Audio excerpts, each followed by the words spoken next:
Well, Kory, what is this? Third attempt, fourth attempt at starting a podcast? Yeah, at least the third, I'd say. At least I three. mean, not when I met you, but like before we started Stories Bureau, you were like, let's do podcasts. And then we started doing these for Fortune 500s. And we're like, we need our own. We're so excited. And then, like, what happened? That was like 3 years ago. That was 3 years ago. We tried to launch our own. It's I think we've planted a flag that it's one of the most important emerging channels out there, but we didn't succeed in launching. When we tried the first time or the second, maybe the third, right? Yeah. It's like we are what is it? The cobbler's kids have no shoes. Exactly. And I mean, I guess some might say, we could say those are failed attempts. I wouldn't go so far as to calling us failures because here we are again. Like, what do they say? Try again when you fail. I really should have researched that for our first episode. But it does like bring me to the idea of failure in B2B marketing. Like we see it all the time. And I feel like most of our job is preventing failure for our clients. And I think the cobbler's children is the perfect analogy because I feel like everyone talks about the failure of agencies to do their own social media. I mean, if you look up the social media accounts for your favorite agencies, they're not very highly populated with high engagement because they want it to be perfect. You know, they're like, we do social media, we do podcasting.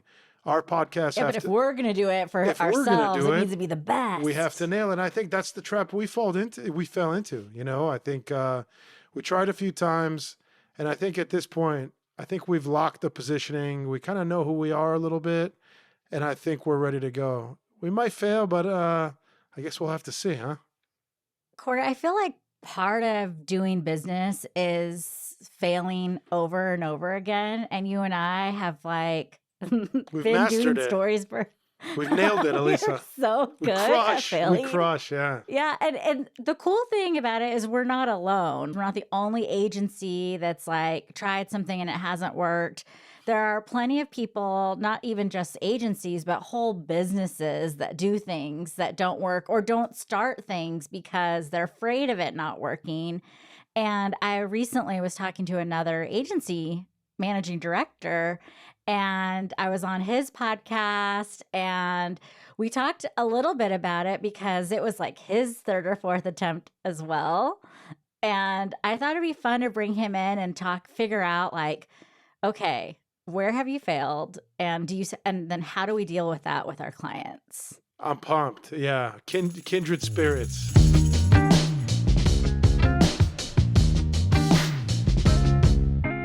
Hi, I'm Jeremy Balius. I'm the managing director and co-founder of Filament and host of the B2B Tech Marketing Talks podcast. Similar to you, there was lots of debate and discussion around how to position it and how compelling to get and how to brand it up, and just went with something hyper pragmatic, and it says what it does, and it's not creative at all as a result, but therefore effective. And yeah, let's talk podcasting, and hopefully mine's not failing. Well, I have a question, Jeremy. What's your take on podcasting as a channel and B2B in general, I guess, and your experience as a podcaster? Yeah, I think podcasting as a medium or as a channel tends to be thought of in the context of the really, really successful podcasts. And they tend to be hyper present across social media channels, and they've gotten really good at accelerating the volume of content that each podcast produces such that it's constantly in your feeds as well if you're following them. And I think that's warped the mentality of what's possible with podcasts over time as those who are doing it as a business end or as a route to market have swayed sort of the view of it. So for us, really, I think podcasting, the goal was to just do it in the first instance, you know, and I think that goal and that vision for it alone is why it's a success, because the podcast exists. I mean, that was the first goal. And similar to your previous podcasts, we went through a very, very long period of wanting to do this, for planning it, probably over planning it, over engineering too much. And then, as is wont, because it's within your control, doing way too much research and way too much weighing up I have no idea gear what you're and talking about. options. And thankfully, I'm not alone in this, because we tend to only want to look at what is directly in front of us. And I've formed the view in hindsight, it's similar to starting a business and trying to perfect your email signature rather than going out and finding clients and getting the business card right before going out and selling. And so the desire to do a podcast had been around for a very long time. Actually, where it started is someone from a SaaS company in the States put a call out to say, we're doing a podcast, we need guests, put your hand up. And oh man, I put my hand up so fast. That gave me a really good experience of being on a podcast and then as a guest, and then just pulling the trigger and making this thing happen, regardless of whether it's going to be perfect or not, and jumping in fearlessly and not caring about perfectionism anymore with that regard, and just going. So it's kind of a backstory of needing to stop the planning and just ship.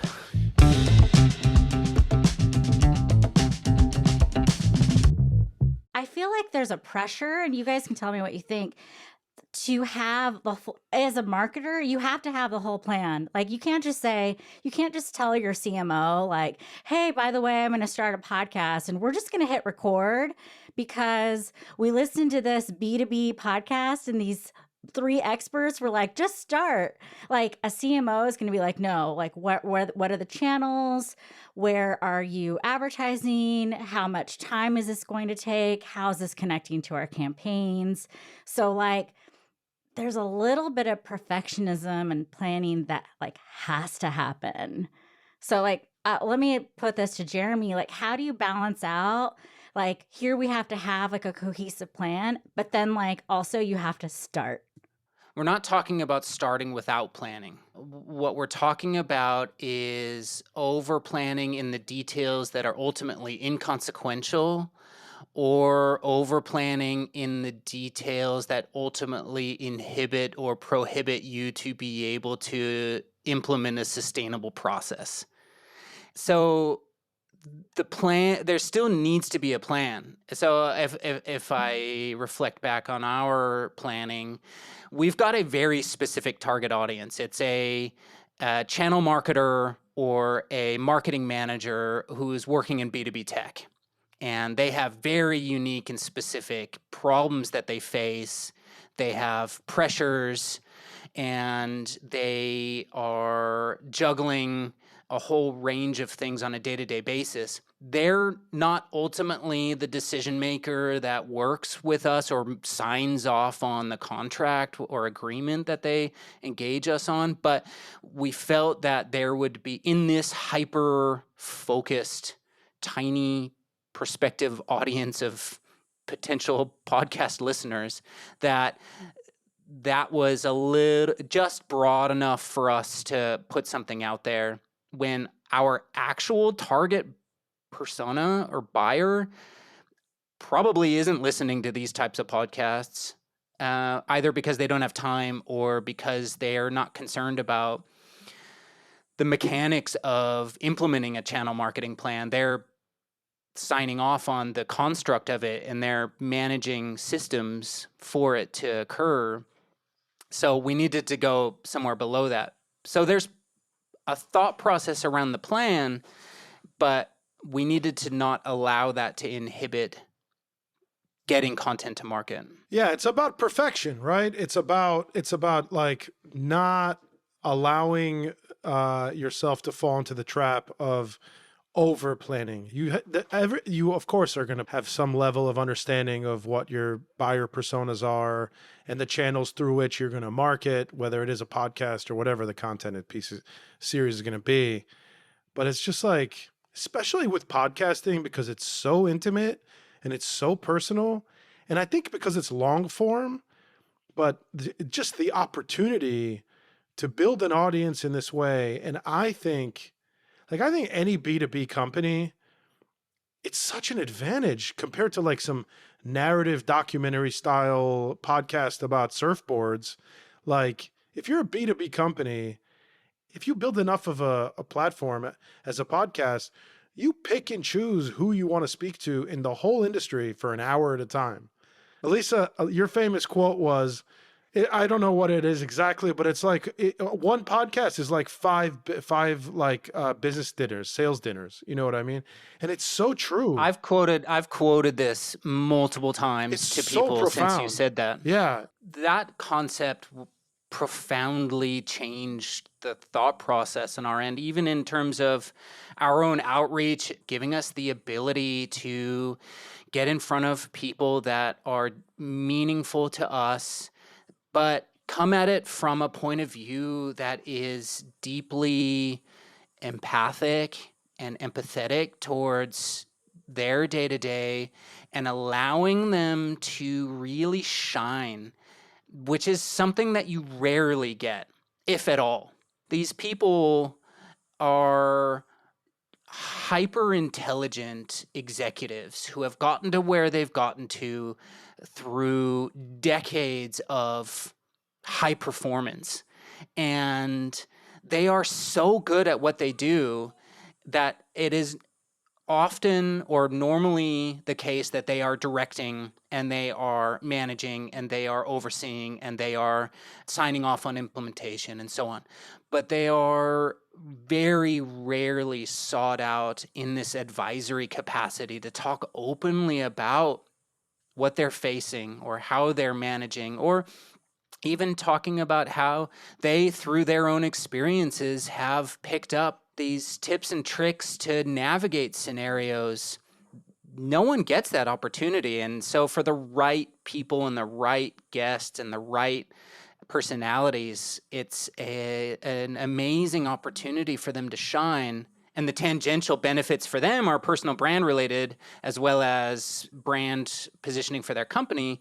But the tangential benefits for you as a podcast host or podcast publisher means that you're not just positioning yourself on the forefront of particular topics, but you're also able to use that tactically as the means of deepening relationships with that organization, or to use that as a foot in the door in similar organizations, or if you're being pragmatic, as a foot in the door into competitor organizations to say, hey, this is what I did for these guys. Let's start a conversation in a similar capacity on your views, or how can we start even potentially working together? You know, at the end of the day, we as marketers, depending on the medium, are effectively in the business of trust. Trust is the most paramount currency in this. And a podcast is high trust inducing because it's, in order to be authentic and to have the conversations that you just mentioned we had, Alisa, that empathy elicits trust. And that's powerful. You can't get that in an email. Yeah, I still have relationships with people I interviewed over 80 episodes ago. And were those episodes awesome? Not really, because I was just starting. Yeah. But do I still have those relationships? Absolutely. Yeah. I think it's also important to remember, and in the context of failure that we're heading towards, this is not the only medium that requires a long-term commitment to have compounding benefits over time. But we forget that because non-marketing leadership requires immediate return when it's often not possible for any medium, because it's just not how people buy. Yeah, and it's also new media. It's not this established channel that everybody understands the ROI and the timelines and the I mean, KPIs. I would argue that most non-marketing executives don't understand anything. Sorry, whoever's listening. But like, We'll keep this away from the Jeremy was talking non-marketing going back- executives. I'm going back to, my days working in marketing and like even traditional marketing that's been around forever. There's always people somewhere in your organization, they're going to be like, well, what are the results today? And like, I feel like that's, the bane of our existence as marketers. Yeah. Jeremy, have you had to help any of your clients like make a case for any of your initiatives? Or do you feel like there's like some kind of understanding that your clients have with their stakeholders? I think it depends on the relationship. The project-based or campaign-based clients we come into contact with or work with generally need to see some form of immediate result, and we've taken a view that we need to be explicit around expectation setting with our clients, and I think that's why we formed such long-term relationships with them. Is we're not yes men, and we're not selling something off the shelf. We're thinking really hard strategically to assist them, and if they're looking for short-term gains, our advice tends to be on tactics that have a higher propensity to deliver short-term gains,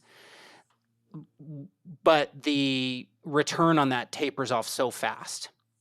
There's no compounding benefits, there's no audience build, there's no ongoing engagement. It's a very quick sugar hit. What's a long form initiative like that you're thinking of? Like, what are the categories of initiatives that you've seen have been really successful when people do it right? Brand. I think that is the number one missed opportunity in the business landscape across the board. We've been talking about tactical channels of reaching audiences and engaging with them.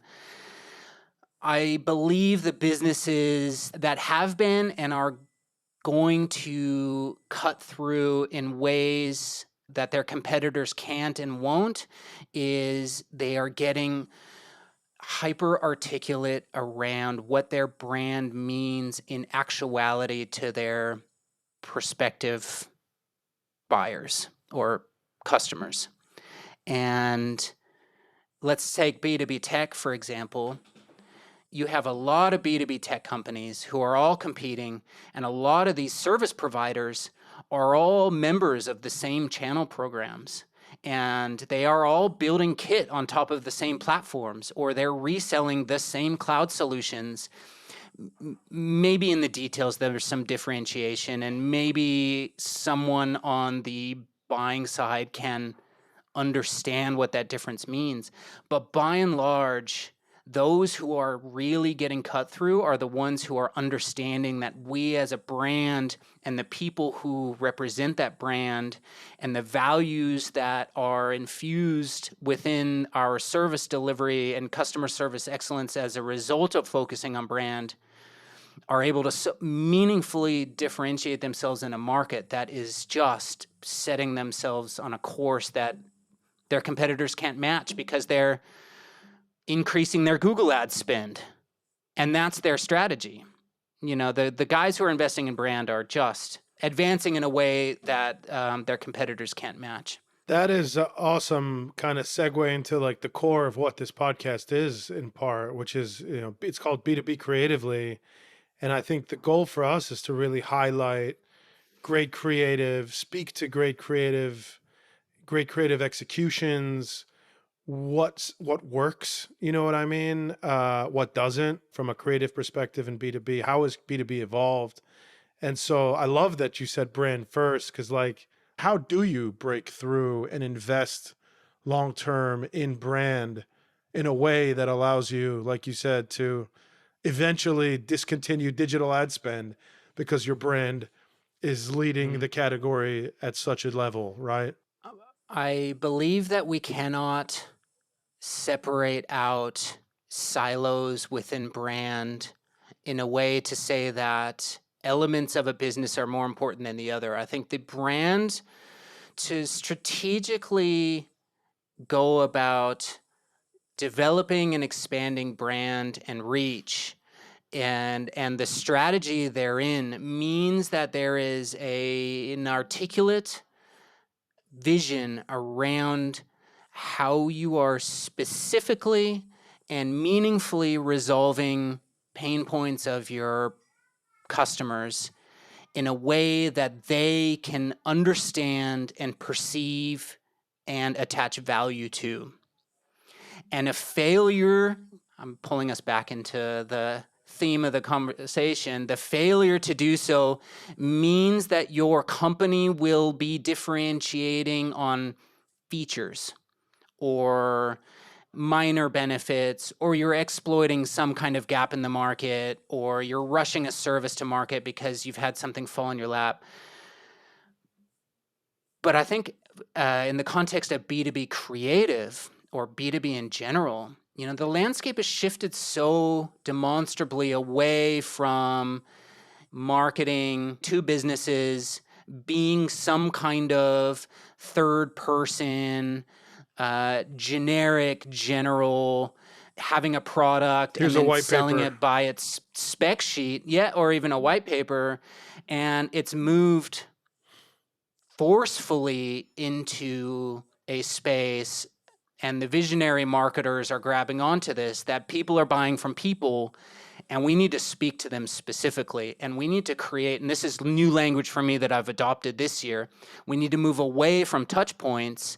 We need to move into the space where we're creating meaningful moments with people, and those meaningful moments include podcasts. If you can engage people in a way that is speaking to them directly, where they believe that this is specifically published for them, not in some esoteric way, but in terms of speaking directly to what they face on a day-to-day basis, that is meaningful. And that's creating this notion of connectivity, and that helps facilitate your advancement within an organization if you're in B2B, where whether you have a single decision maker or whether there's a buying committee, that you're able to expand what you mean to them, not because you had some awesome feature, but because you are eliminating frustrations and issues that are inhibiting them or holding them back or are causing them to expend too much budget on something that you're able to reduce.